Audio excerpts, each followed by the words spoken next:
नमस्कार, PCB channel में आपका स्वागत है। आज हम क्लास 11th का स्टेट्स ऑफ मैटर केमिस्ट्री का एक चैप्टर शुरू करने वाले हैं। तो पहला जो पैराग्राफ है इंट्रोडक्शन, उसमें ये बोला गया है कि इसका जो प्रीवियस चैप्टर है केमिकल बॉन्डिंग, उसमें हम लोगों ने पढ़ा कि properties related to single particle of matter, मतलब एक एटम का साइज, एक एटम का आयोनाइजेशन एंथैल्पी, एक एटम पर कितना इलेक्ट्रॉनिक चार्ज डेंसिटी, एक मॉलिक्यूल का शेप, एक मॉलिक्यूल में पोलैरिटी, जैसे कि हाइड्रोजन क्लोराइड, उसमें डाइपोल होता है, क्लोरीन के ऊपर slightly negative charge and hydrogen के ऊपर पार्शियली पॉजिटिव चार्ज। ऐसे ही मॉलिक्यूलर शेप एंड पोलैरिटी, ये सब बातें हमने की है केमिकल बॉन्डिंग चैप्टर में। लेकिन रियल लाइफ में प्रैक्टिकली जब हम देखें, जब हम ये सब केमिकल्स के, जैसे कि वाटर एक केमिकल हो गया, ये सब केमिकल्स के जब हम कैरेक्टरिस्टिक्स देखें तो इनका सिर्फ एक मॉलिक्यूल का कैरेक्टरिस्टिक हम देख नहीं सकते, ऑब्जर्वेबल नहीं है, खाली आंखों से हम देख नहीं सकते।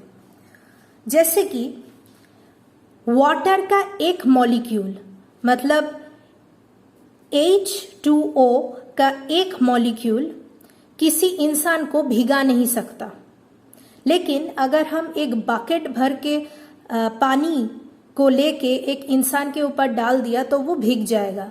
तो बकेट भर के पानी में बहुत सारे वाटर मॉलिक्यूल्स होते हैं, बहुत सारे, एक मॉलिक्यूल नहीं होता, बहुत सारे मॉलिक्यूल्स होते हैं।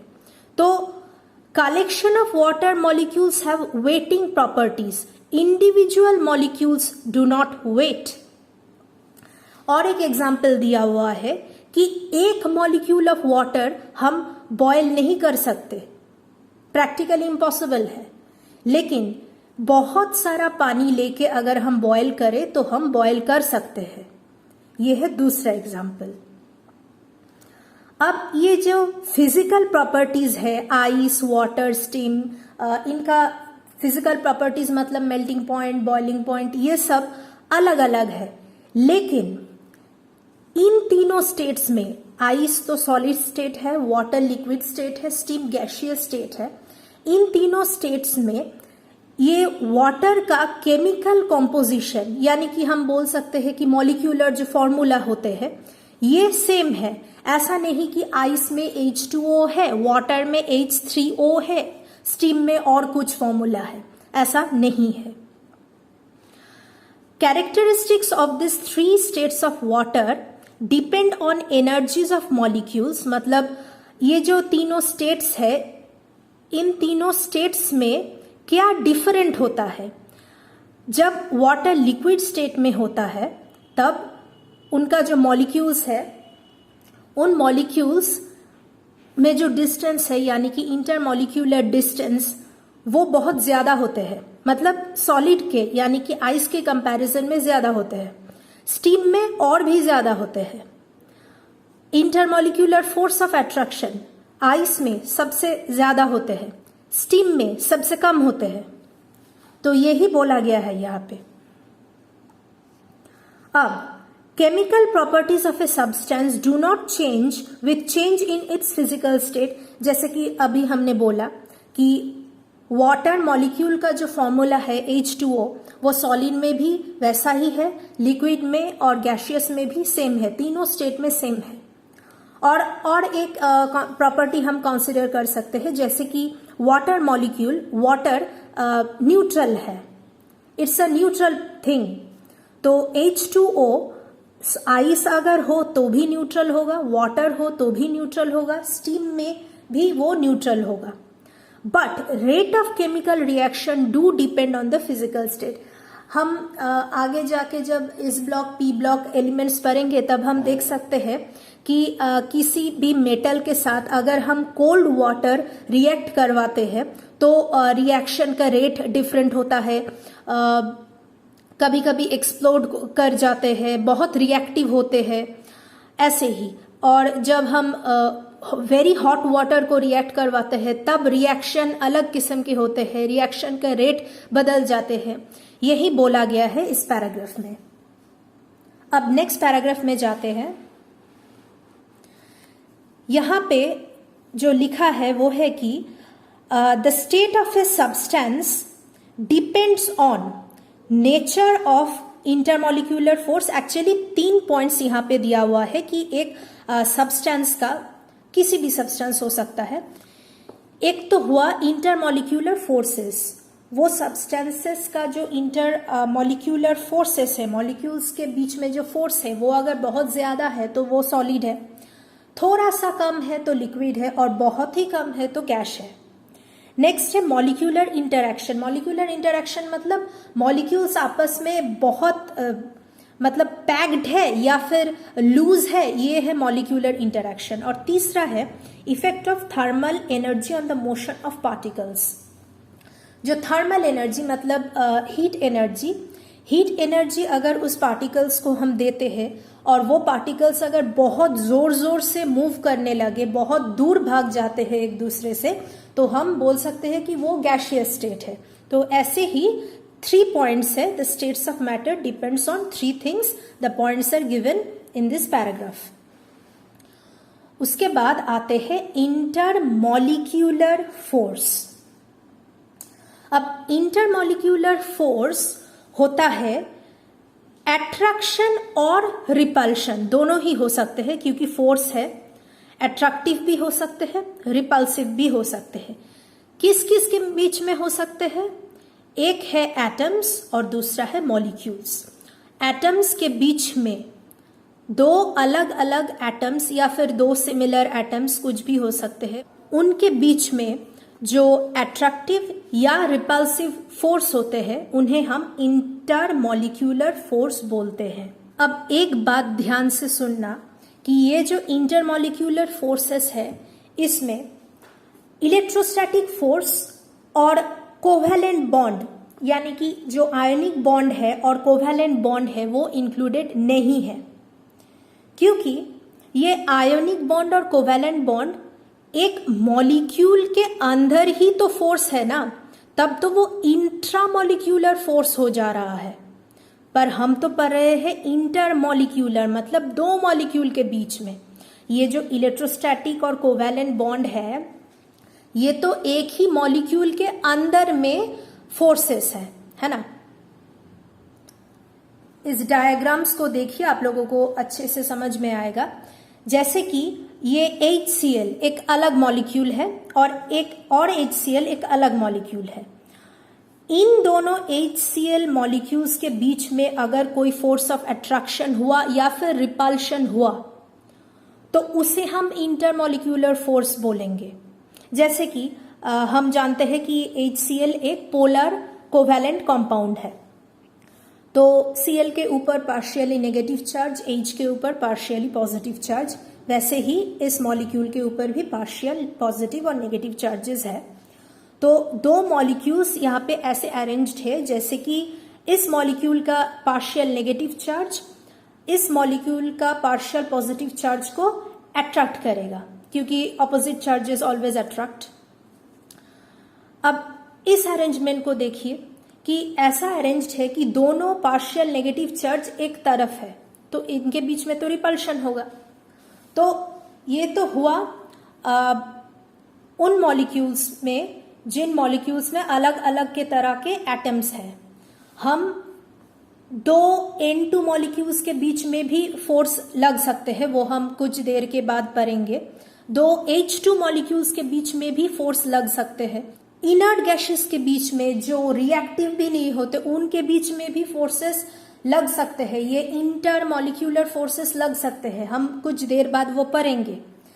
अब ये जो मॉलिक्यूल्स है जो जिनके बीच में ये इंटरमॉलिक्यूलर फोर्सेस लग रहे हैं उन्हें हम इंटरएक्टिंग पार्टिकल्स बोल सकते हैं। जैसे कि ये एक इंटरएक्टिंग पार्टिकल हो गया, ये भी हो गया, ये सब कुछ एक इंटरएक्टिंग पार्टिकल है। ठीक है।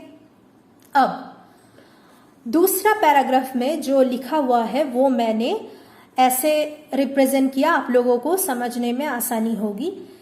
ये जो इंटरमॉलिक्यूलर फोर्स है ये दोनों किस्म के होते हैं, एक अट्रैक्टिव और दूसरा रिपल्सिव। हमने अभी अभी पढ़ा कि यहाँ पे अट्रैक्टिव हो रहा है और यहाँ पे रिपल्सिव हो रहा है। अब ये अट्रैक्टिव इंटरमॉलिक्यूलर फोर्स जो होते हैं उन्हें हम वैन डर वाल्स फोर्स बोलते हैं। ठीक है, attractive intermolecular forces are known as van der Waals forces. क्यों बोलते हैं वैन डर वाल्स, क्यों बोलते हैं? क्योंकि एक साइंटिस्ट था, Dutch scientist Johannes van der Waals, साल याद रखने की कोई जरूरत नहीं है। और उसने क्या किया था? Deviation of real gases from ideal behaviour through this forces. Ideal gas होते हैं और रियल गैस होते हैं, उनके बारे में भी आगे चैप्टर्स में हम पढ़ेंगे कि रियल और आइडियल गैस के बीच में जो प्रॉपर्टी के डेविएशंस होते हैं, मतलब डिफरेंसेस होते हैं, उनके बारे में ये वैन डर वाल्स ने बताया था। कैसे बताया था? इन इंटरमॉलिक्यूलर फोर्स के सहारे से। ठीक है, अब ये जो वैन डर वाल्स फोर्स है ये 3 तरह के होते हैं, और अगर हम किसी चीज को ग्रुप्स में डिवाइड करते हैं तो किसी ना किसी बेसिस पर डिवाइड करना होगा ना। तो इस वैन डर वाल्स फोर्स को हम on the basis of magnitude 3 groups में डिवाइड कर सकते हैं। मतलब ये जो 3 ग्रुप्स है, एक है डिस्पर्शन और लंडन फोर्स, दूसरा है डाइपोल फोर्स, तीसरा है डाइपोल इंड्यूस्ड डाइपोल फोर्स। तीनों के तीनों मैग्नीट्यूड में डिफर करते हैं, मतलब एक दूसरे से ज्यादा पावरफुल है, ज्यादा फोर्सफुल है। ठीक है, तो इसके बेसिस पे हमने 3 टाइप्स में डिवाइड किया है। अब हाइड्रोजन बॉन्ड जो हमने केमिकल बॉन्डिंग में पढ़ा था, that is a particularly strong dipole. ठीक है, जैसे कि हमने हाइड्रोजन बॉन्ड में पढ़ा था कि फ्लोरीन, ऑक्सीजन और नाइट्रोजन ही सिर्फ हाइड्रोजन बॉन्ड में पार्टिसिपेट कर सकते हैं, जैसे कि HF। फ्लोरीन बहुत इलेक्ट्रोनेगेटिव है, इसलिए पार्शियल नेगेटिव चार्ज और यहाँ पे पार्शियल पॉजिटिव चार्ज, तो ये एक डाइपोल हो गया। और दूसरा हाइड्रोजन फ्लोराइड का मॉलिक्यूल हम ले लेते हैं, यहाँ भी पार्शियल नेगेटिव, यहाँ पे भी पार्शियल पॉजिटिव। तो इन दोनों के बीच में इंटरैक्शन, इस हाइड्रोजन और इस फ्लोरीन के बीच में इंटरैक्शन, इसी को ही तो हम हाइड्रोजन बॉन्ड बोलते हैं। तो ये भी एक डाइपोल हो गया, ये भी एक डाइपोल हो गया। तो hydrogen bond is particularly strong dipole interaction. ठीक है, डाइपोल इंटरैक्शन की ही एक प्रकार है हाइड्रोजन बॉन्ड, लेकिन हाइड्रोजन बॉन्ड डाइपोल इंटरैक्शन में जो नॉर्मल और भी मॉलिक्यूल्स होते हैं जिनमें डाइपोल इंटरैक्शन होते हैं, जैसे कि HCl में हम अभी देखेंगे, उससे कई गुना ज्यादा स्ट्रॉन्ग है हाइड्रोजन बॉन्ड। ठीक है, अब इस पैराग्राफ को देख लेते हैं। और एक लाइन है यहाँ पे कि only few elements participate in hydrogen bond formation. जैसे कि जानते हैं हम कि फ्लोरीन, ऑक्सीजन और नाइट्रोजन के अलावा और कोई एलिमेंट पार्टिसिपेट नहीं करता हाइड्रोजन बॉन्डिंग में। So therefore it is treated as a separate category. और ये फ्लोरीन, ऑक्सीजन और नाइट्रोजन क्यों पार्टिसिपेट करता है हाइड्रोजन बॉन्डिंग में? क्योंकि ये हाईली इलेक्ट्रोनेगेटिव एलिमेंट्स है। ठीक है, अब इन तीनों में हम पहला वाला फोर्स पढ़ेंगे, डिस्पर्शन और लंडन फोर्स। ठीक है, तो एटम्स और non polar molecules are electrically symmetrical and have no dipole moment. देखिए, नॉन पोलर मॉलिक्यूल्स का एग्जाम्पल है hydrogen molecule, chlorine molecule, oxygen molecule. ये नॉन पोलर क्यों है? इनमें कोई पोलैरिटी नहीं है, क्योंकि देखिए हाइड्रोजन और हाइड्रोजन दोनों का ही इलेक्ट्रोनेगेटिविटी ये शायद 2.1, ये शायद 2.1, दोनों का ही इलेक्ट्रोनेगेटिविटी सेम है, तो डिफरेंस तो कुछ है नहीं, तो इसलिए they are non polar molecules. Same goes for chlorine, oxygen.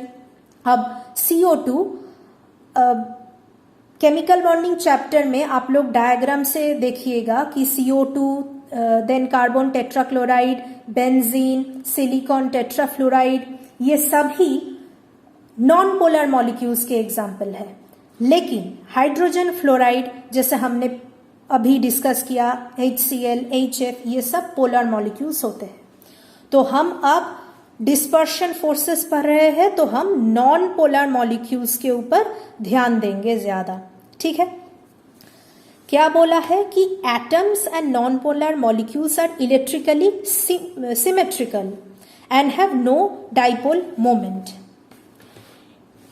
Electrically symmetrical इसलिए बोला गया है कि फॉर एग्जाम्पल इस एटम को देखिए, दिस एटम यहाँ पे लिखा है कि symmetrical distribution of electric charge cloud. Symmetrical मतलब, इलेक्ट्रिकली सिमेट्रिकल मतलब है charges are equally distributed along all side. ये जो एटम है, सेंटर में न्यूक्लियस है, पॉजिटिव चार्ज है, और बाहर जितने भी इलेक्ट्रॉन्स है ना, ये इक्वली डिस्ट्रीब्यूटेड है। यहाँ भी इलेक्ट्रॉन, यहाँ भी इलेक्ट्रॉन, इक्वली डिस्ट्रीब्यूटेड है। एक साइड में ज्यादा, एक साइड में कम, ऐसा नहीं है।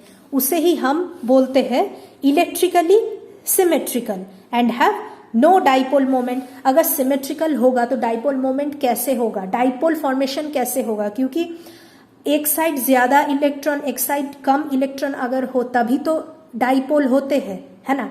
तो जब सिमेट्रिकल होते हैं, इलेक्ट्रिकली सिमेट्रिकल होते हैं, तब डाइपोल हो ही नहीं सकता, ठीक है। But a dipole may develop momentarily even in such atoms and molecules. लेकिन ऐसा एक्सपेरिमेंटली देखा गया है कि ये जो सिमेट्रिकल एटम है, जैसे कि एटम ए, एटम बी, ये जो सिमेट्रिकल डिस्ट्रीब्यूशन है, इसमें भी कभी कभी मोमेंटरीली, मतलब बहुत बहुत एक छोटी सी टाइम के लिए, इंस्टेंटेनियस जिसे हम बोलते हैं, उसी छोटी सी टाइम के लिए इसमें एक डाइपोल डेवलप हो सकता है, ठीक है। आप लोग इस डायग्राम को पहले देखिए, उसके बाद हम ये पैराग्राफ पढ़ेंगे, समझ में आ जाएगा। जैसे कि ऐसा हो सकता है कि एटम ए जो है उसमें सडनली ये हो सकता है कि सारे के सारे जो इलेक्ट्रॉन्स यहाँ पे सिमेट्रिकली डिस्ट्रीब्यूटेड था, उसमें सारे के सारे इलेक्ट्रॉन्स एक बार में डायरेक्टली राइट साइड में आ गया, आकर इकट्ठे हो गए, और ये जो पॉजिटिव चार्ज है ये लेफ्ट साइड में रह गया। और जब यहाँ पे सारे के सारे इलेक्ट्रॉन्स आ जाएगा और एटम बी जो है वो एटम ए के पास में ही है, तो एटम बी में क्या होगा? हम तो जानते हैं कि opposite charges attract each other और similar charges repel each other. तो एटम बी के इस साइड में जितने इलेक्ट्रॉन्स होंगे वो तुरंत इस राइट साइड में शिफ्ट हो जाएगा और लेफ्ट साइड में सिर्फ पॉजिटिव चार्ज बचा रहेगा।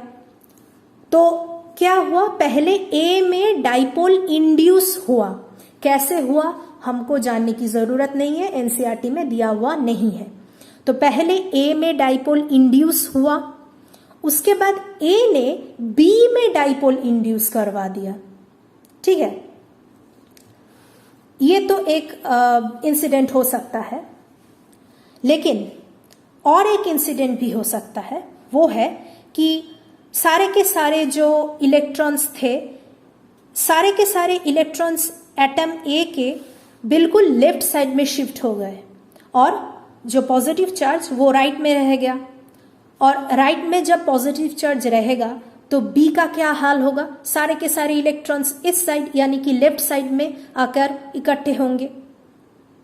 तो पहले ए में डाइपोल इंड्यूस हुआ, दो पोल हो गया, यहाँ नेगेटिव यहाँ पॉजिटिव, और फिर ए ने क्या किया? बी के ऊपर डाइपोल इंड्यूस कर दिया। यहाँ पे ए और बी दोनों अलग अलग एटम्स हैं, ठीक है, क्योंकि हमने पढ़ा था कि atoms and non polar molecules में डिस्पर्शन फोर्स और लंडन फोर्स होते हैं। अब तो हमने एटम्स के एग्जाम्पल देख चुके हैं। लेकिन similarly temporary dipoles are induced in molecules also. जैसे कि ये एक एटम है, ये एक एटम है, ये सेम एटम भी हो सकते हैं, अलग एटम भी हो सकते हैं।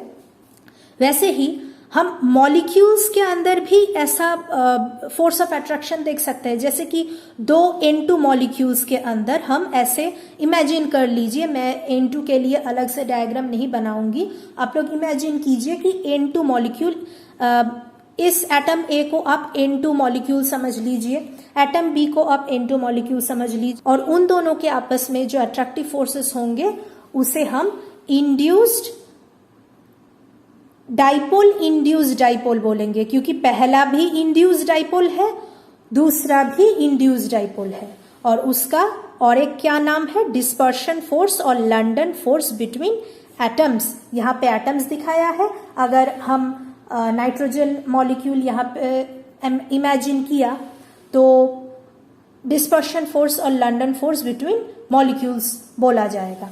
ठीक है। अब और एक इंपॉर्टेंट बात, ये जो डाइपोल मोमेंट यहाँ पे डेवलप हुआ ना, ये परमानेंट नहीं है, ये टेम्पररी है। हमने अभी अभी पढ़ा है कि इंस्टेंटेनियस, कुछ क्षण के लिए ऐसा हो सकता है, तो इसलिए ये टेम्पररी डाइपोल है। ठीक है। तो जब ये टेम्पोररी डाइपोल है तो ये जो अट्रैक्शन होगा ना, ये पॉजिटिव पोल और इस नेगेटिव पोल के बीच में, वो ज्यादा मतलब स्ट्रॉन्ग नहीं होगा। ठीक है।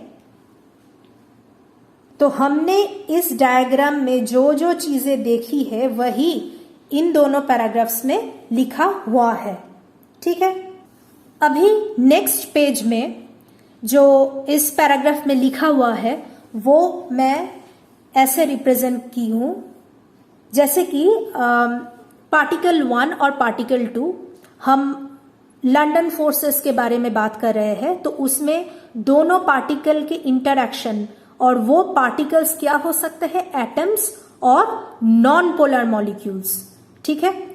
जैसे कि एक पार्टिकल है यहाँ पे, ये एक एटम भी हो सकता है और नॉन पोलर मॉलिक्यूल भी हो सकता है, और पार्टिकल 2 वो भी एटम हो सकता है और नॉन पोलर मॉलिक्यूल भी हो सकता है। इन दोनों के बीच में जो डिस्टेंस है उसे हम r कंसीडर कर लेते हैं। अब इन दो पार्टिकल के बीच में जो लंडन फोर्स और डिस्पर्सिव फोर्स और इंड्यूस्ड डाइपोल फोर्स, तीनों एक ही है। ये London force is directly proportional to 1/r⁶। मतलब समझ रहे हो कि वेरी शॉर्ट डिस्टेंस में ये लंडन फोर्स काम करते हैं। जब ये पार्टिकल ए और पार्टिकल बी, पार्टिकल 1 और पार्टिकल 2 के बीच में डिस्टेंस बहुत ही शॉर्ट है, अराउंड 500 पिकोमीटर, तब ये फोर्स लगते हैं दोनों पार्टिकल्स के बीच में। ठीक है। अब और एक इंपॉर्टेंट चीज है डिस्पर्शन और लंडन फोर्स में, कि there magnitude depends on the polarisability of the particle. अब ध्यान से समझना, पोलराइजेबिलिटी मतलब एक पार्टिकल है, ये एटम भी हो सकता है, मॉलिक्यूल भी हो सकता है, कुछ भी हो सकता है। पोलराइजेशन मतलब नेगेटिव और पॉजिटिव चार्जेस को अलग कर देना। एक ही बॉडी में एक साइड में पॉजिटिव, एक साइड में नेगेटिव चार्जेस को ऐसे डिवाइड कर देना, इसको हम बोलते हैं पोलराइजेबिलिटी। अब एनसीईआरटी में यहां पे एक लाइन लिखा है कि molecules of larger size can be easily polarized. High polarizability increases the strength of attractive interactions. और हम जानते हैं कि ये जो वैन डर वाल्स फोर्स हम पढ़ रहे हैं, जिसमें कि डिस्पर्शन फोर्स है, वो भी अट्रैक्टिव नेचर की है। अब देखो, एक छोटा सा एटम अगर हम कंसिडर करें या फिर एक मॉलिक्यूल कंसिडर करें, तो उसमें अगर पोलराइजेशन हुआ, मतलब नेगेटिव चार्ज एक तरफ, पॉजिटिव चार्ज एक तरफ, ठीक है, और उसके पास और एक एटम और मॉलिक्यूल है जिसका भी पोलराइजेशन हुआ, इस साइड नेगेटिव हुआ, इस साइड पॉजिटिव हुआ, तो इन दोनों के बीच में क्या ज्यादा अट्रैक्शन हो पाएगा? क्योंकि ये तो बहुत छोटू सा है, इसमें पोलराइजेशन अगर हुआ भी तो वो नेग्लिजिबल है। हम समझ ही नहीं सकते कि किधर पॉजिटिव चार्ज है और किधर नेगेटिव चार्ज है, क्योंकि ये बहुत ही छोटा है। लेकिन अगर हम एक बड़ा सा एटम और मॉलिक्यूल को कंसीडर करें और जिसका एक साइड पॉजिटिव और एक साइड नेगेटिव, ये दोनों के बीच में अगर इंटरेक्शन हुआ तो हम उसे सिग्निफिकेंट इंटरेक्शन बोल सकते हैं, क्योंकि बहुत सारे पॉजिटिव चार्ज और बहुत सारे नेगेटिव चार्ज आपस में इंटरेक्ट कर रहे हैं। ठीक है, तो इसीलिए बोला गया है कि molecules with large size, the molecules with large size are easily polarized. मतलब छोटा साइज वाला को भी हम पोलराइज कर सकते हैं, लेकिन वो सिग्निफिकेंट नहीं होगा। लेकिन अगर बड़ा साइज हुआ तो वो बहुत सिग्निफिकेंट होता है और इजी है उसको पोलराइज करना। ठीक है, तो the magnitude depends on the polarisability of the particle. अब देखो एक एग्जाम्पल से समझाती हूं कि हमने पीरियोडिक टेबल में जो हैलोजेंस का ग्रुप है उसमें क्लोरीन आगे आता है और उसके बाद आते हैं आयोडीन। ठीक है, तो आयोडीन का जो एटॉमिक साइज है वो बिगर है क्लोरीन के रेस्पेक्ट में, तो I2, दोनों I2, या फिर हम कंसीडर कर सकते हैं कि एक I एटम और दूसरा I एटम के बीच में, इनके बीच में जो अट्रैक्शन होगा, यानी कि हम वैंडर वाल्स फोर्स के बारे में बोल रहे हैं। BWF का मतलब है van der Waals force of attraction, जो होगा वो ज्यादा होगा, मतलब it will be stronger than the van der Waal force of attraction which is acting between two chlorine molecules. क्योंकि क्लोरीन एटम्स के जो साइज है वो बहुत छोटे होते हैं और आयोडीन एटम्स के जो साइज है वो बहुत बड़े होते हैं। तो अगर साइज बड़ा हुआ तो इजीली पोलराइजेबल है। इजीली पोलराइजेबल अगर हुआ तो attraction force, van der Waals force of attraction भी इंक्रीज करेगा। ठीक है, समझ में आ गया? क्लियर? अब नेक्स्ट, डाइपोल डाइपोल फोर्स। ध्यान से ईच एंड एवरी वर्ड को नोटिस कीजिएगा। Dipole dipole force acts between the molecules possessing permanent dipole. अब परमानेंट डाइपोल क्या होते हैं? परमानेंट डाइपोल का एग्जाम्पल है हाइड्रोजन फ्लोराइड, और हम हाइड्रोजन फ्लोराइड को भी बोल सकते हैं। बहुत सारे मॉलिक्यूल्स हैं जिसमें परमानेंट डाइपोल्स होते हैं, जैसे कि sulphur dioxide, NO2, HCl, ammonia, HF, H2O, ये सब डाइपोल मॉलिक्यूल्स का स्ट्रक्चर हमने केमिकल बॉन्डिंग चैप्टर में पढ़ चुके हैं। तो हम एक एग्जाम्पल को ध्यान में रखते हुए चलते हैं कि परमानेंट डाइपोल मॉलिक्यूल का एग्जाम्पल है हाइड्रोजन क्लोराइड, जिसमें क्लोरीन के ऊपर पार्शियली नेगेटिव चार्ज है, हाइड्रोजन के ऊपर पार्शियली पॉजिटिव चार्ज है। ठीक है, अब इस पैराग्राफ में जो लिखा है मैं उसे ही ऐसे रिप्रेजेंट की, तो आप लोग ये देखिए, फिर उस पैराग्राफ को आप लोग रीडिंग कर लीजिएगा, समझ में आ जाएगा। अब ये जो पार्शियल चार्ज है ना, this is less then electronic charge.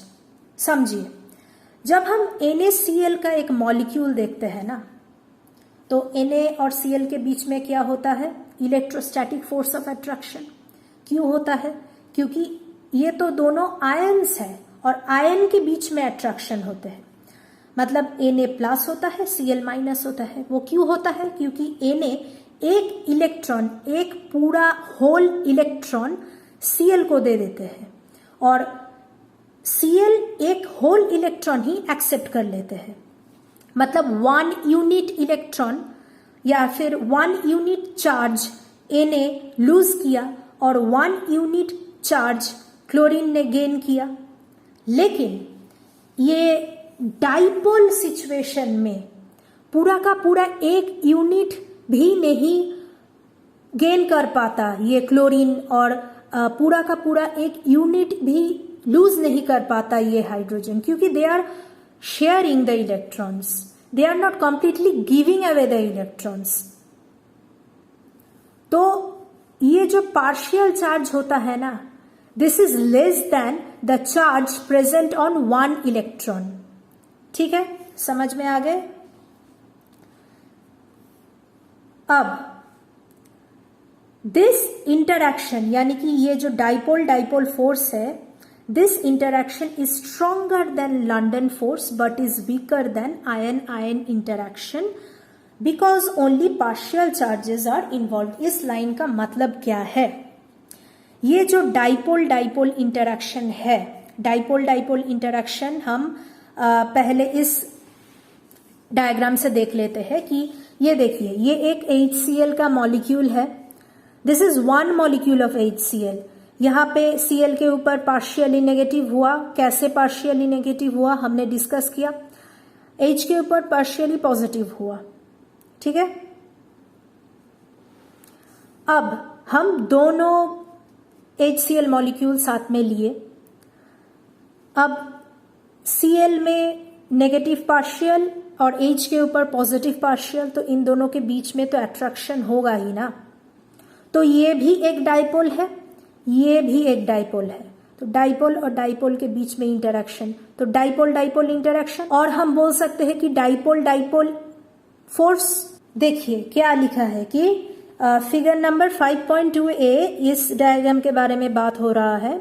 Distribution of electron cloud in HCl polar molecule. देखिए सारा का सारा जो इलेक्ट्रॉन है यहाँ पे शिफ्ट हो गया। This side is thinner, this side is thicker.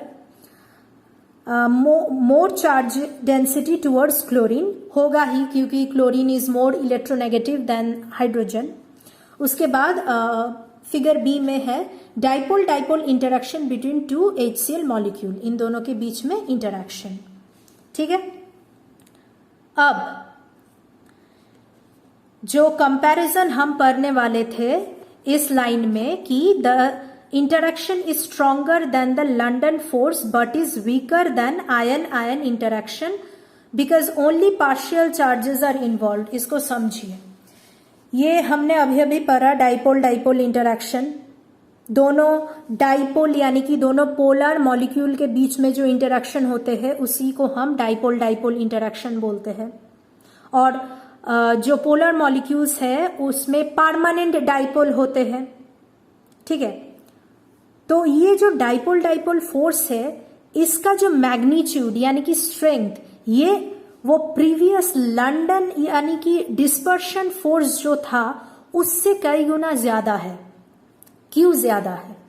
क्योंकि लंडन फोर्स में हमने क्या देखा कि वो उसमें जो एटम्स और मॉलिक्यूल्स के बीच में जो इंटरैक्शन हो रहा था, उन एटम्स और मॉलिक्यूल्स में परमानेंट डाइपोल नहीं था। इंस्टेंटेनियसली एक डाइपोल जेनरेट हो रहा था, यानी कि बोल सकते हैं कि वो टेम्पररी डाइपोल था, इंड्यूस्ड डाइपोल था। और इंड्यूस्ड डाइपोल में ज्यादा फोर्स ऑफ अट्रैक्शन हो नहीं सकता। ठीक है, लेकिन ये जो डाइपोल डाइपोल फोर्स है ये आयन आयन इंटरैक्शन से इसका स्ट्रेंथ कम होगा। यहाँ पे गलत लिख दिया मैंने, this will be a less than sign. The strength of dipole dipole force is less than ion ion interactive force. ऐसा क्यों होता है? क्योंकि कंसिडर कर लीजिए कि this is Na plus ion और this is Cl minus ion. तो Na प्लस ने तो पूरा एक electron, 1 full electron Cl minus को दे दिया और Cl माइनस Na प्लस से एक फुल इलेक्ट्रॉन ले लिया। तो एक्सचेंज किसका हुआ? एक फुल इलेक्ट्रॉन का हुआ, 1 यूनिट ऑफ इलेक्ट्रॉनिक चार्ज का एक्सचेंज हो गया। तो इसका मतलब पार्शियल चार्ज इन्वॉल्व नहीं है। लेकिन डाइपोल डाइपोल में ये HCl जो है यहाँ पे पार्शियली नेगेटिव और पार्शियली पॉजिटिव हो रहा है। लेकिन यहाँ पे फुल पॉजिटिव फुल नेगेटिव हो रहा है। तो ion ion interaction is more strong because no partial charge is there. ठीक है, अब इस प्लेस में जो लिखा है कि उन दोनों के दो जो पोलर मॉलिक्यूल्स होते हैं उनके बीच में कितना डाइपोल डाइपोल फोर्स होगा वो किस पर डिपेंड करते हैं, वो भी मैंने यहाँ पे रिप्रेजेंट किया। समझ लीजिए कि ये सोचिए कि ये एक पोलर मॉलिक्यूल है, डाइपोल है। एग्जाम्पल ले सकते हैं HCl का, सिंपलेस्ट एग्जाम्पल। और ये दूसरा पोलर मॉलिक्यूल है, HCl ही आप कंसिडर कीजिए। इन दोनों के बीच में मान लीजिए कि डिस्टेंस है r। ठीक है, तो dipole dipole force is directly proportional to 1/r⁻3। Also it is directly proportional to 1/r⁻6। अब ये क्या हो गया, दोनों प्रोपोर्शनैलिटी कैसे हो सकता है? 1/r3 से 1/r⁻3 से ये डायरेक्टली प्रोपोर्शनल कब होता है? जब हम पोलर मॉलिक्यूल्स के बात कर रहे हैं, लेकिन जब वो पोलर मॉलिक्यूल्स एक सॉलिड स्टेट में है। हम जानते हैं कि एक सॉलिड स्टेट में मॉलिक्यूल्स आपस में बहुत क्लोज रहते हैं। ठीक है, तो उसमें थोड़ा सा ज्यादा डिस्टेंस तक भी ये डाइपोल डाइपोल फोर्स एक्ट कर सकते हैं क्योंकि वो आपस में बहुत क्लोज है।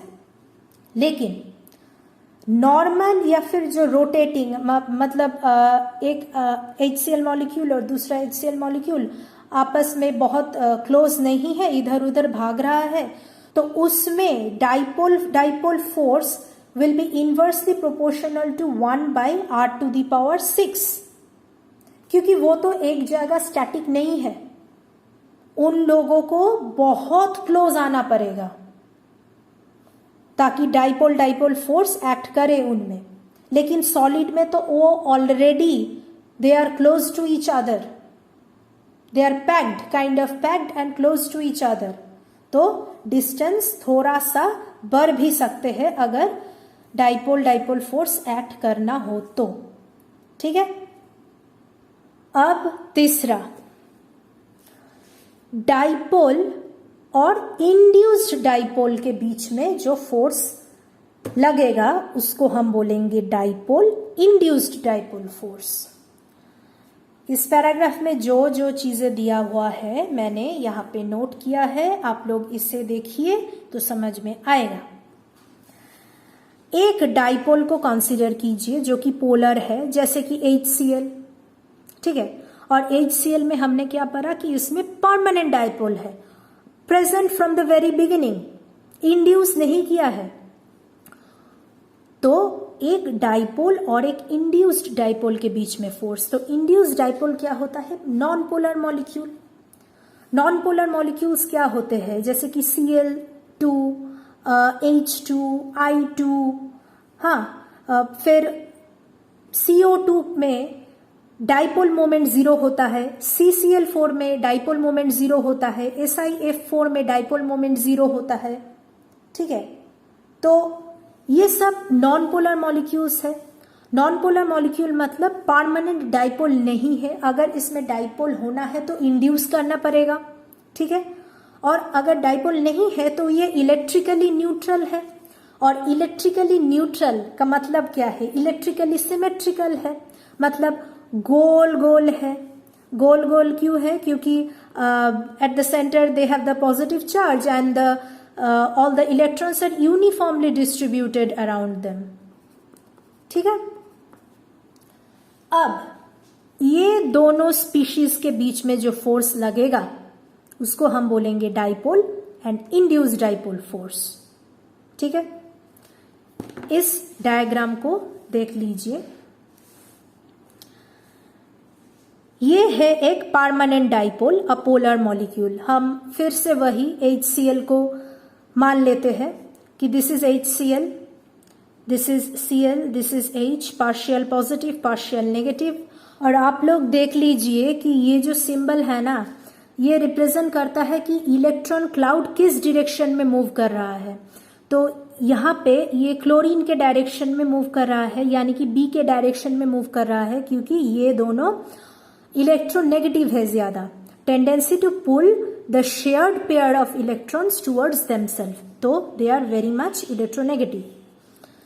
तो ये तो है एक परमानेंट डाइपोल पोलर मॉलिक्यूल, और ये है एक non polar molecule. Let us consider कि ये क्लोरीन मॉलिक्यूल है, Cl2 है।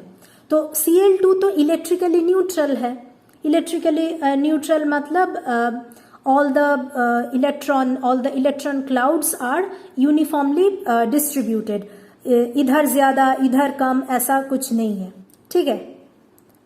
तो अब नेक्स्ट डायग्राम को देखिए कि इन दोनों मतलब एक पोलर मॉलिक्यूल और एक नॉन पोलर मॉलिक्यूल पास पास आए। यहां पे जो पार्शियल नेगेटिव चार्ज है HCl का, मतलब Cl के ऊपर जो पार्शियल नेगेटिव चार्ज है वो इस नॉन पोलर मॉलिक्यूल के ऊपर डाइपोल इंड्यूस कर दिया। मतलब इस मॉलिक्यूल तो इलेक्ट्रिकली न्यूट्रल था, इसने क्या किया, ये नेगेटिव चार्ज ने क्या किया, इस इलेक्ट्रिकली न्यूट्रल मॉलिक्यूल में जितने भी इलेक्ट्रॉन्स थे उनको दूर भगा दिया, राइट साइड में भगा दिया। और राइट साइड में जब इलेक्ट्रॉन्स भाग गए तो यहां क्या है, positive charge, partially positive charge. तो एक परमानेंट डाइपोल एक डाइपोल को इंड्यूस कर रहा है, एक नॉन पोलर मॉलिक्यूल में डाइपोल को इंड्यूस कर रहा है। तो इसके लिए ही इसका नाम है dipole induced dipole force, the force between a permanent dipole and an induced dipole is dipole induced dipole interaction, ठीक है। अब और एक इंपॉर्टेंट बात जो यहाँ पे लिखा है वो है कि ये जो नॉन पोलर मॉलिक्यूल है इसके ऊपर डाइपोल इंड्यूस हुआ है। अब डाइपोल इंड्यूस हुआ है तो इसके ऊपर डाइपोल मोमेंट भी होगा। तो ये डाइपोल मोमेंट दो चीजों के ऊपर डिपेंड करता है। पहला तो dipole moment in the permanent dipole, ये जो पहले से परमानेंट डाइपोल है इसका डाइपोल मोमेंट कितना है उसके ऊपर डिपेंड करेगा कि ये इंड्यूस्ड डाइपोल का डाइपोल मोमेंट कितना होगा, ठीक है। अगर यह ज्यादा है इसका डाइपोल मोमेंट तो इसका डाइपोल मोमेंट भी ज्यादा होगा। और दूसरा है polarisability of electrically neutral molecule. मैंने फिर से डिस्कस कर देती हूँ कि जब एक मॉलिक्यूल का साइज बहुत बड़ा होगा तो उसको हम इजीली पोलराइज कर सकते हैं। पोलराइज का मतलब divide between negative and the positive charge, separate the charges actually, ठीक है। तो bigger the molecule higher is the polarizability, ठीक है। और पोलराइजेबिलिटी अगर हाई है, high polarizability increases the strength of attractive reactions. हमने देख चुके हैं कि दो अगर ऐसे बड़े बड़े पोलराइजेबल मॉलिक्यूल्स के बीच में अगर इंटरेक्शन होगा तो वो बहुत स्ट्रॉन्ग इंटरेक्शन होगा, स्ट्रॉन्ग अट्रैक्शन होगा, यही लिखा है यहाँ पे। अब finally hydrogen bond. Hydrogen bond हमने पढ़ा है कि डाइपोल जो होता है उसका ही स्ट्रॉन्गर वर्जन है हाइड्रोजन बॉन्ड, ठीक है। अब hydrogen bond are found in molecules in which highly polar bonds are present. Highly polar bond क्यों होगा, क्योंकि हम तो जानते हैं कि हाइड्रोजन बॉन्ड सिर्फ फोन यानी कि FON, फ्लोरीन, ऑक्सीजन और नाइट्रोजन ही हाइड्रोजन बॉन्ड में पार्टिसिपेट कर सकते हैं। क्यों, क्योंकि इसमें हाई इलेक्ट्रोनेगेटिविटी होते हैं। तो हाई इलेक्ट्रोनेगेटिविटी अगर होगा, जैसे कि HF को देख लीजिए, इन दोनों के बीच में बहुत ज्यादा इलेक्ट्रोनेगेटिविटी डिफरेंस होगा। तो हाई इलेक्ट्रोनेगेटिविटी डिफरेंस अगर है तो हाईली पोलर होगा। हाईली पोलर होगा मतलब पार्शियल नेगेटिव और पार्शियल पॉजिटिव चार्ज इनमें इजीली और स्ट्रॉन्गर डेवलप होगा, ठीक है। और ये फ्लोरीन, ऑक्सीजन और नाइट्रोजन ही पार्टिसिपेट करता है, पर कभी कभी ये जो क्लोराइड स्पीशीज होते हैं Cl- वो भी हाइड्रोजन बॉन्डिंग में पार्टिसिपेट कर लेते हैं। अब ये एनर्जी का वैल्यू जो 10 to 100 फ्लक्चुएट करता है, वेरी करता है, ये इंपॉर्टेंट नहीं है। The next line is very important, this is quite significant amount of energy, मतलब ये 10 to 100 kilo joule per mole. Therefore hydrogen bonds are powerful force in determining the structure and properties of many compounds.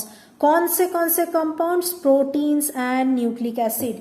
Proteins and nucleic acid आप लोग शायद biology में पढ़ेंगे in detail उनके structures, उनमें भी हाइड्रोजन बॉन्ड्स प्रेजेंट होते हैं, और बिकॉज उनमें हाइड्रोजन बॉन्ड्स प्रेजेंट होते हैं उनके स्ट्रक्चरल डिफरेंसेस हम डिटेक्ट कर सकते हैं, ठीक है।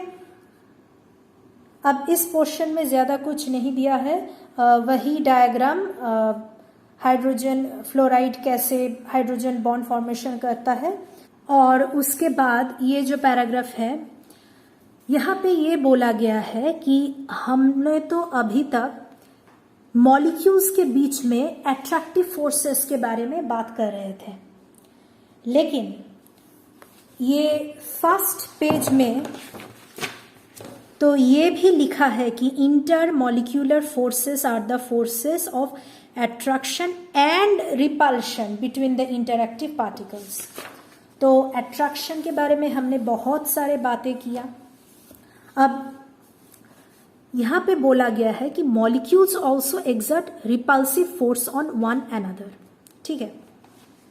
अब देखिए, सपोज कीजिए ये एक मॉलिक्यूल है, ये एक मॉलिक्यूल है, ये दोनों काफ़ी दूर है, ये दोनों पास आते आते आते आते यहाँ तक आया, ठीक है। यहाँ आने के बाद इन दोनों के बीच में अट्रैक्टिव फोर्स जनरेट होने लगा और फिर से और भी पास आया, अट्रैक्टिव फोर्स और भी इंक्रीज हुआ। लेकिन ऐसा पॉइंट होता है इन दोनों के बीच में जिनको अगर ये दोनों क्रॉस करके एक दूसरे से मिलना चाहे तो वो पॉसिबल नहीं है, क्योंकि ये जो दोनों मॉलिक्यूल्स हैं इनके तो न्यूक्लियसेस है और इनके इलेक्ट्रॉन क्लाउड्स भी होते हैं। तो ये न्यूक्लियस तो पॉजिटिव चार्ज और पॉजिटिव चार्ज होते हैं और इलेक्ट्रॉन क्लाउड्स भी नेगेटिव चार्ज होते हैं।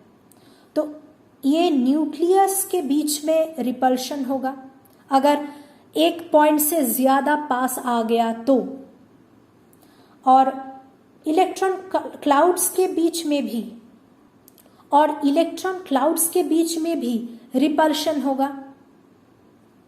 तो यही यहाँ पे बोला गया है कि when two molecules are brought into close contact with one another, the repulsion between the electron clouds, एक है electron cloud, and that between the nuclei of two molecules come into play. Magnitude of repulsion rises very rapidly as the distance separating the molecule decreases. मैंने बोला कि up to a certain extent अगर वो close आते गए then there will be no problem. They will attract each other. लेकिन एक particular point है जिसको एक पर्टिकुलर लिमिट बोल सकते हैं जिसको वो दोनों क्रॉस नहीं कर सकते। अगर क्रॉस किया तो रिपल्शन होने लगेगा, ठीक है। This is the reason why liquids and solids are hard to compress. जैसे कि इस pencil, this is a solid, इसको हम कंप्रेस नहीं कर सकते, ठीक है, क्योंकि ऑलरेडी इस पेंसिल में जो जो मॉलिक्यूल्स है वो मैक्सिमम पॉइंट में पहुंच चुके हैं जहां पे वो अट्रैक्टिव फोर्स महसूस करेगा। उससे ज्यादा अगर वो पास चले आए ना तो रिपल्सिव फोर्स एक्ट होने लगेगा, तब this pencil will no longer stay a pencil. Therefore, they resist further compression as that would result in the increase of repulsive interaction. Clear? अब नेक्स्ट टॉपिक है थर्मल एनर्जी। थर्मल एनर्जी का मतलब क्या है? हम जानते हैं कि सॉलिड, लिक्विड और गैस, इवन जब सॉलिड होते हैं उनमें जो मॉलिक्यूल्स होते हैं वो मॉलिक्यूल्स अपने प्लेस में ही वाइब्रेट करते हैं क्योंकि उनके अंदर काइनेटिक एनर्जीज होते हैं। तो इस वाइब्रेशन के लिए और इस वाइब्रेशन के रिजल्ट से जो एनर्जी अराइज हो रहा है, एनर्जी क्रिएट हो रहा है, इसको ही हम थर्मल एनर्जी बोलेंगे। It is directly proportional to the temperature of the substance. इस पेंसिल को समझ लीजिए, इनमें जो जो मॉलिक्यूल्स है ना, ये आपस में नहीं, ये अपने अपने जगह में वाइब्रेट कर रहे हैं। और अगर इस पेंसिल का टेम्परेचर मैंने बढ़ा दिया तो वो जो मॉलिक्यूल्स अपने जगह पे वाइब्रेट कर रहे थे उनका ये वाइब्रेशन इंक्रीज हो जाएगा, मतलब थर्मल एनर्जी इंक्रीज हो जाएगा। It is the measure of average kinetic energy of the particles of the matter and thus is responsible for movement of particles. मैंने बोला कि सॉलिड में जो मॉलिक्यूल्स होते हैं वो अपने जगह में ही वाइब्रेट करते रहते हैं क्योंकि उनके अंदर काइनेटिक एनर्जी है, और ये जो एवरेज काइनेटिक एनर्जी है वही थर्मल एनर्जी है। और अगर मैंने इसका टेम्परेचर बढ़ा दिया तो थर्मल एनर्जी भी इंक्रीज हो जाएगा, मतलब काइनेटिक एनर्जी इंक्रीज हो जाएगा, वो वाइब्रेशन जो हो रहा था वो भी इंक्रीज हो जाएगा। यही लिखा है कि थर्मल एनर्जी का definition, this movement of particles is called the thermal motion. ठीक है, अब intermolecular forces versus thermal interaction. इस थर्मल एनर्जी का इंटरमॉलिक्यूलर फोर्सेस के ऊपर क्या प्रभाव है, इसे हम अभी पढ़ने वाले हैं। देखिए, जब हम किसी सिस्टम को हीट करते हैं, जैसे कि इस पेंसिल को ही लीजिए, इसको अगर हम हीट करेंगे तो इनके अंदर जो मॉलिक्यूल्स है they will vibrate more faster, मतलब जो मॉलिक्यूल्स है वो आपस से दूर हो जाएंगे, उनके बीच में जो इंटरएक्टिव फोर्स था, inter molecular force of attraction था, वो डिक्रीज हो जाएगा और रिपल्सिव फोर्स इंक्रीज हो जाएगा, मतलब एक दूसरे से भागेंगे तो रिपल्शन ही तो होगा ना। तो thermal energy is directly proportional to repulsive force, और हम क्या बोल सकते हैं कि inversely proportional to the intermolecular force of attraction between the molecules. ठीक है, अब ये थर्मल एनर्जी मतलब heat, this thermal energy of molecules tend to keep them apart. Molecules को दूर दूर रखने की कोशिश करता है ये थर्मल एनर्जी, लेकिन जो इंटरमॉलिक्यूलर फोर्स है वो मॉलिक्यूल्स को पास पास रखने की कोशिश करते हैं। और इन दोनों के बैलेंस, मतलब दूर ले जाना और पास ले आना, इन दोनों के जो बैलेंस होते हैं उसके लिए ही ये 3 स्टेट्स जो हम पढ़ते हैं, solid, liquid and gas, that is the result of the balance between intermolecular forces and the thermal energy of the molecules. ठीक है, जैसे कि सॉलिड में थर्मल एनर्जी लो होता है और इंटरमॉलिक्यूलर अट्रैक्शन बहुत हाई होता है। लिक्विड्स में इंटरमॉलिक्यूलर फोर्स ऑफ अट्रैक्शन कम होता है and thermal energy slightly increase करते हैं एज कंपैरिजन टू सॉलिड। और गैसेस में तो intermolecular force of attraction are negligible and ये थर्मल एनर्जी जो है, मतलब वो kinetic energy in the molecules, वो बहुत बहुत हाई होते हैं। ठीक है, यहाँ पे एक डायग्राम दिया हुआ है कि predominance of intermolecular interaction goes this side, मतलब सॉलिड में सबसे डोमिनेंट है इंटरमॉलिक्यूलर इंटरैक्शन, मतलब फोर्स ऑफ अट्रैक्शन। लिक्विड में मीडियम है और गैस में सबसे कम है। और यहाँ पे predominance of thermal energy dominant है, मतलब सबसे बड़ा है गैसेस में, उसके बाद लिक्विड में और लास्ट में सॉलिड्स में। अब और एक इम्पॉर्टेंट चीज जो कि इस पैराग्राफ में दिया हुआ है वो है कि गैसेस जो होते हैं ना, अगर हम तो जानते हैं कि गैसेस में जो मॉलिक्यूल्स है वो बहुत दूर दूर तक रहते हैं, और अगर हम उन मॉलिक्यूल्स को कंप्रेस करके पास पास ले आए तो गैस लिक्विफाई हो जाएगा, ये हम सोचते हैं। लेकिन ऐसा नहीं होता है। अगर हम कंप्रेस करेंगे तो मॉलिक्यूल्स तो आपस में क्लोज आएगा, उनके बीच में इंटरमॉलिक्यूलर फोर्स ऑफ अट्रैक्शन भी बहुत बढ़ जाएगा, फिर भी लिक्विफाई नहीं होगा, लिक्विड फॉर्म में ट्रांसफर नहीं होगा। उसके लिए क्या करना पड़ेगा? इन मॉलिक्यूल्स जो है, इन मॉलिक्यूल्स का थर्मल एनर्जी को लो करना होगा। अगर थर्मल एनर्जी को लो किया तभी हम गैस को लिक्विफाई कर सकते हैं। Only compression won't liquefy a gas. ठीक है, अब हम गैसियस स्टेट स्टार्ट करते हैं। इस पैराग्राफ में जो लिखा है ज्यादा इंपॉर्टेंट नहीं है। एक लाइन है कि we spend our life in the lower most layer of the atmosphere called the troposphere. और ये जो ट्रोपोस्फियर है ये ग्रेविटेशनल फोर्स जो होता है अर्थ का, वही अर्थ से इसे होल्ड करके रखा है। ठीक है, और ये जो एटमोस्फियर है it shields us from harmful radiations.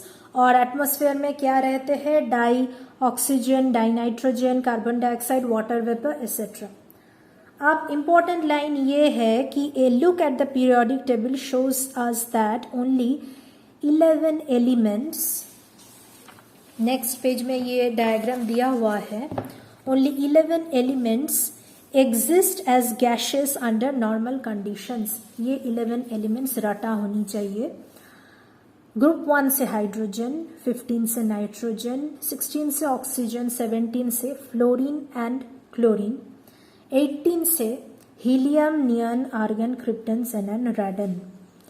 Group 18 तो याद करना मुश्किल नहीं है, all of them are in the gaseous state. और पहला वाला हाइड्रोजन, देन NOF, फोन याद कर सकते हैं, और क्लोरीन अलग से याद रखिएगा। So the trick is FON, और फोन हाइड्रोजन बॉन्ड फॉर्मेशन कर सकता है, इसलिए हाइड्रोजन ऑल्सो। फिर ऑल द इनर्ट गैसेस, और क्लोरीन अलग से याद रखिएगा। ठीक है, now gaseous states are characterized by the following physical properties. पहला तो है कि ये गैसेस को हम कंप्रेस कर सकते हैं, लिक्विफाई नहीं, कंप्रेस बोला गया है। हमने अभी अभी पढ़ा है कि कंप्रेस करने से ही लिक्विफाई नहीं होता, उसके लिए क्या करना पड़ता है? Thermal energy of the molecules को लोअर करना पड़ता है। ठीक है, उसके बाद gases exert pressure equally in all directions. आप लोग ही देख लीजिए, गैसेस में मॉलिक्यूल ऐसे ऐसे बिखरे हुए होते हैं, तो एक मॉलिक्यूल पूरा का पूरा 360 डिग्री में इक्वल प्रेशर एक्सर्ट कर सकता है। लेकिन अगर मॉलिक्यूल्स ऐसा ऐसा होता तो ये सारे डायरेक्शन में फोर्स एक्सर्ट कर पाता, लेकिन इस डायरेक्शन में तो ज्यादा फोर्स एक्सर्ट नहीं कर पाता। अब next, gases have much lower density than solids और लिक्विड्स। सॉलिड्स और लिक्विड्स में जो मॉलिक्यूल्स हैं वो पैक्ड होते हैं, इसलिए बहुत डेंस होते हैं, और यहाँ पे मॉलिक्यूल्स बिखरे हुए होते हैं, डेंस नहीं होता। Simple. Volume and shape of gases are not fixed, they assume the volume and shape of the container. अगर आप एक गैस लेते हैं और इसी कंटेनर में उसको भरते हैं तो ये इस कंटेनर में फिट हो जाएगा, इस कंटेनर का शेप वो एज्यूम कर लेगा। लेकिन अगर उसी सेम वॉल्यूम ऑफ गैस को अगर आप इसी बॉटल के अंदर भर देंगे तो that same volume of the gas will assume the shape of this bottle. ठीक है,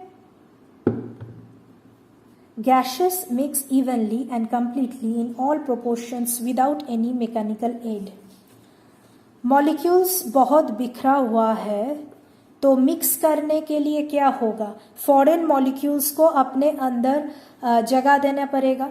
ये लो मान लो कि ये है फॉरेन मॉलिक्यूल्स, तो इजीली वो फॉरेन मॉलिक्यूल्स को एक्सेप्ट कर पाएगा, तो मिक्स हो पाएगा इजीली, ठीक है, विदाउट एनी मैकेनिकल एड। अब simplicity of gas is due to the fact that the force of interaction between the molecules are negligible, it's known. अब गैसेस में कुछ जनरल लॉज होते हैं, वो लॉज कैसे पाए गए हैं? कुछ एक्सपेरिमेंटल स्टडीज के वजह से उन लॉज को डिस्कवर किया गया है। What are these laws? These laws are the relationship between some measurable properties of gas. ये जो गैस है, गैसेस का कुछ प्रॉपर्टीज है जिसको हम मेजर कर सकते हैं, इंस्ट्रूमेंट से मेजर कर सकते हैं, जैसे कि प्रेशर, वॉल्यूम, टेम्परेचर, मास, ठीक है। और ये जो प्रॉपर्टीज है जिनको हम मेजर कर सकते हैं, इनके बीच में जो रिलेशनशिप्स है ना, इसको अगर हम स्टडी करेंगे तो हम स्टेट ऑफ द गैस को रिप्रेजेंट कर सकते हैं।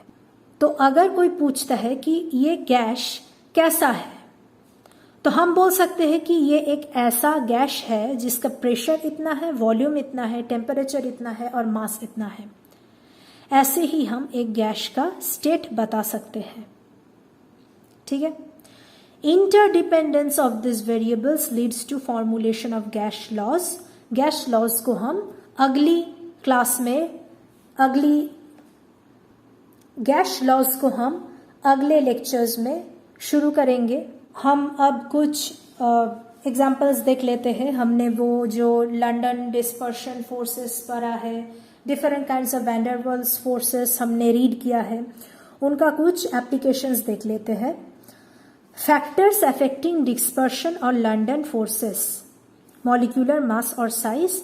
Larger molecules are easily polarized. हमने ऑलरेडी डिस्कस किया है कि मॉलिक्यूल्स अगर लार्ज होंगे तो इजीली हम सेपरेट कर सकते हैं इलेक्ट्रॉन्स को, यानी कि पॉजिटिव और नेगेटिव चार्जेस को सेपरेट कर सकते हैं, और उतना ही हम अट्रैक्टिव फोर्स को इंक्रीज कर सकते हैं अगर लार्जर मॉलिक्यूल्स हो तो। Any van der Waal force is directly proportional to the molecular size. ऐसे ही है कि वो जो डिस्पर्शन और लंदन फोर्स था, उसके बाद जो डाइपोल फोर्स, उसके बाद dipole and induced dipole force, इसमें अगर मॉलिक्यूलर साइज ज्यादा हो तो पोलराइजेशन ज्यादा होगा, पोलराइजेशन ज्यादा होगा तो फोर्स ऑफ अट्रैक्शन भी ज्यादा होगा। अब जब किसी भी चीज में फोर्स ऑफ अट्रैक्शन बहुत ज्यादा हो तो उसका बॉइलिंग पॉइंट क्या होता है? हाई होता है, क्योंकि बहुत ज्यादा टेम्परेचर लगेगा उस फोर्स ऑफ अट्रैक्शन को तोड़ने के लिए। तो stronger the van der Waals force, stronger is the boiling point. तो van der Waals force increase करता है जब मॉलिक्यूलर साइज इंक्रीज करता है। मॉलिक्यूलर साइज इंक्रीज करने से क्या होता है? पोलराइजेबिलिटी इंक्रीज कर सकता है, राइट। तो हम तो ये भी बोल सकते हैं कि मॉलिक्यूलर साइज जब इंक्रीज करता है तब बॉइलिंग पॉइंट भी इंक्रीज करता है।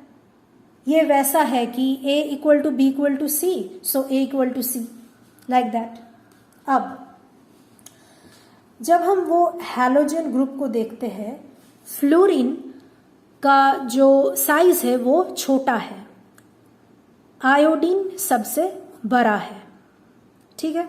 अब फ्लोरीन रूम टेम्परेचर में गैसियस स्टेट में रहते हैं। इसका कारण है कि इसका साइज तो बहुत छोटा है, इसलिए पोलराइजेशन नहीं हो पाता। एक फ्लोरीन एटम का साइज छोटा है, इसलिए पोलराइजेशन ठीक से नहीं हो पाता है लेकिन बहुत नेग्लिजिबल है। तो इसलिए और एक छोटू सा फ्लोरीन एटम के साथ जब वो अट्रैक्शन करेगा तो ठीक से अट्रैक्टिव फोर्स नहीं हो पाएगा, तो मॉलिक्यूल दूर दूर ही रहेगा, पास नहीं आ सकता। तो इसलिए ये गैसियस स्टेट में रहते हैं। लेकिन ये जो आयोडीन का एक एटम है, इसका साइज तो काफी बड़ा है, तो दिस इज इजीली पोलराइजेबल, मतलब पॉजिटिव और नेगेटिव चार्ज को इजीली डिवाइड किया जा सकता है। तो ये तो एक आयोडीन एटम है। दूसरा आयोडीन एटम भी इजीली पोलराइजेबल है, पॉजिटिव चार्ज, नेगेटिव चार्ज। तो ये एटम्स का साइज लार्ज है, इजीली पोलराइजेबल है, इसलिए इन दोनों के बीच में अट्रैक्शन भी ज्यादा होगा। तो ये easily I2 form solid form हो सकता है, क्योंकि अट्रैक्शन ज्यादा है। तो सॉलिड्स में तो अट्रैक्शन बहुत ज्यादा होता है। तो जब F2 गैशियस स्टेट में रिमेन कर सकता है रूम टेम्परेचर में, उसी टाइम I2 रूम टेम्परेचर में सॉलिड स्टेट में रहेगा। अब देखो, ये ऑर्गेनिक केमिस्ट्री का पोर्शन है, लेकिन आप लोगों को समझ में आएगा क्योंकि हमने वैन वाल्स फोर्स को पढ़ा है अभी अभी। ये देखिए, ये तो पेंटेन है, 5 कार्बन है, पेंटेन है। ये आइसोपेंटेन है, सेकेंड कार्बन के साथ एक मिथाइल ग्रुप ऐड हुआ है, और ये है नियोपेंटेन।